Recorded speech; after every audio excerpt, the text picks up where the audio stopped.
The learning strategies were those. Group work. I have to say, these strategies, we were looking for commonalities, so both teachers and students identified these. So these are only up there, but they were only included if both staff and students identified them. So group work, which we were a bit surprised about, was highly seen as probably the most important aspect. In-course academic literacy activities, so instead of just palming people off to learning services or to English help to learn about academic literacy, we used that in our courses ourselves. We did some aspects of academic literacy. Lecture notes available prior to lectures or lectopia. So a lot of staff don't, not a lot of staff, some staff don't like including or posting their lecture notes on the electronic website before the lectures because they feel that it may dissuade students from attending. But what we found was that the international students like to look at lecture notes for at least a week beforehand. It gave them time to read it, look up words that they didn't understand, and then pose some questions for the lecturers. Otherwise they felt that the lecture was not useful. Okay. So they're probably the most important ones. So we trialled them in an undergraduate second year course, an undergraduate third year course, and a postgraduate course. They were then evaluated by student evaluation of teaching and student evaluation of courses and the minute papers that we asked those students to. Minute paper was a 4-point Likert scale of was this useful or was it not, and basically we found that yes, most of the strategies were useful. So I'll just skip through there. Basically, group work was the most important one that students liked. And when we say group work, we've actually put only one international student in each group. When international students all went into a group of international students, the results were appalling for the students, and it wasn't a great experience for them either.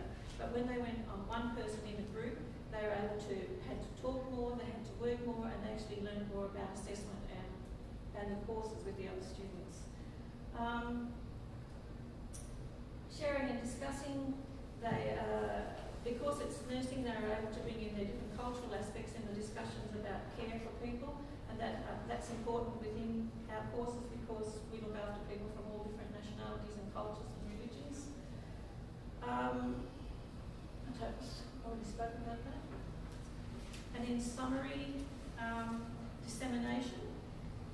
We've disseminated at a lot of conferences. We aimed at international and local conferences, so we've had presentations.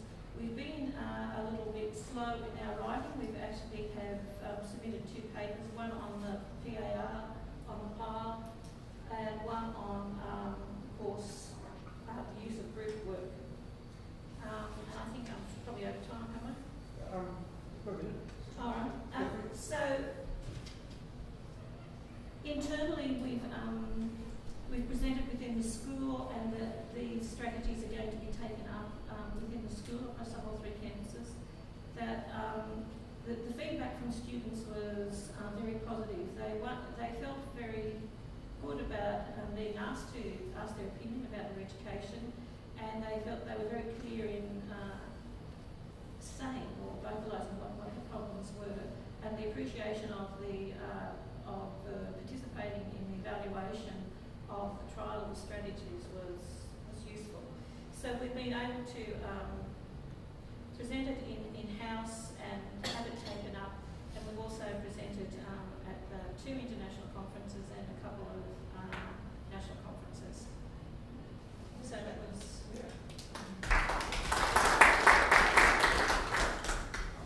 There's some interesting things in that in terms of the dissemination strategies. Obviously, there's internal and external. One of the things I tell my research students, and I've got a small football team of, is that the research is good, and writing up the research is fantastic. And again, relating to what Christiane said earlier, is the fact that what's the use of it if you can't do anything with it? If it's not going to benefit anybody, society in general, particular people with it. focus of the research. And so the participatory action research team are the ones that are going to most benefit from actually undertaking this and finding out the results, going through the cycles, and again, internally within the school and the group. So you've got a range of dissemination internally as well as aiming for external and things like this, for example. You know, it's actually quite rich. So open up some questions for Julie. I was just going to say too that on our group we actually involve people from industry, and so they would actually like to take this on next and go on into industry when they have our graduate nurses going through the hospitals. So, I don't know.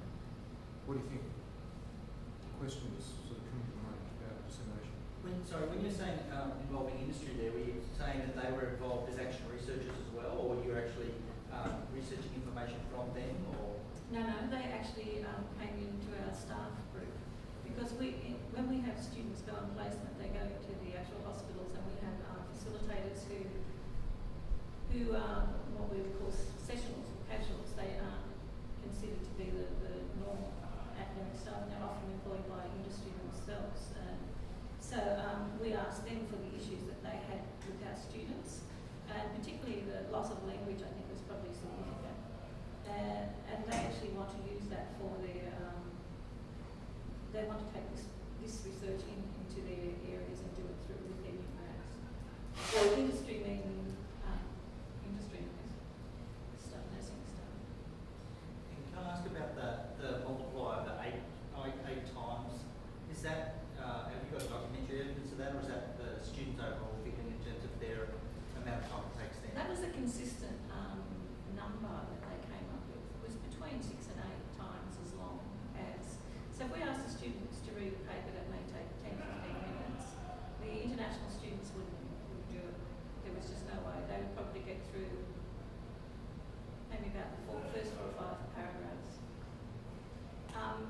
One way that we used to do it before the research actually started was that we'd actually ask the students each week to do a reading and summarise it in 200 words and put up the proper citation, so we'll get them used to writing academically. I thought that was good. They thought it was a bit of a waste of time and it took too much time then. And that's when the time length started coming out and thought, oh, is this a good thing or not? It was certainly a way of ensuring that they read the article. It was certainly a way of ensuring that they learn to write citations and learn how to write a small summary and do some in-text referencing, particularly when they haven't been used to it. The postgraduate students as well as the undergraduate students both said that traditionally that they just copied and pasted. There was nothing wrong with that. And that was from all places. That's quite impressive. Sorry, Di. Yeah, Go right. on. Oh, I just had a question. One of the pressure point areas you identified was when they were on clinical placement. So, did you have any particular strategies for preparing them for clinical placement? You know, kind of maybe some scenarios they might experience and strategies they might use to cope? So all the clinical courses have X number of weeks in class, and that means lectures, tubes and labs. And in the labs there's like a simulated ward. And so in that area we highlight the importance of speaking. And what we've done since, well, in the clinical courses that I'm teaching at the moment, that we take we break up the groups to make sure that there's one international student. Some of the responses from that originally, like having one international student in each group, overwhelmingly it was positive, which we were a bit surprised about and thought it might be a problem. There were some people who said that it was wrong. About 3 or 4 responses said that we shouldn't do that. It was making it too difficult for everyone else. But we did it from the perspective, we talked about internationalisation and the fact that as nurses you might travel the world, and this will be a good way of opening your opportunities, give you a greater understanding of being able to travel. So you can only see whether it continues to work or not. I might ask just to thank Julie at this particular stage. I just sort of, that was quite an impressive list of publications from a particular project over two to come. With 5 in that are already out there, which is really quite impressive. One of the things about linking research to the methodology that you have is really interesting as well. Something like action research where you've got the cyclic nature, you can actually sort of publish the stages of your research quite nicely. There's also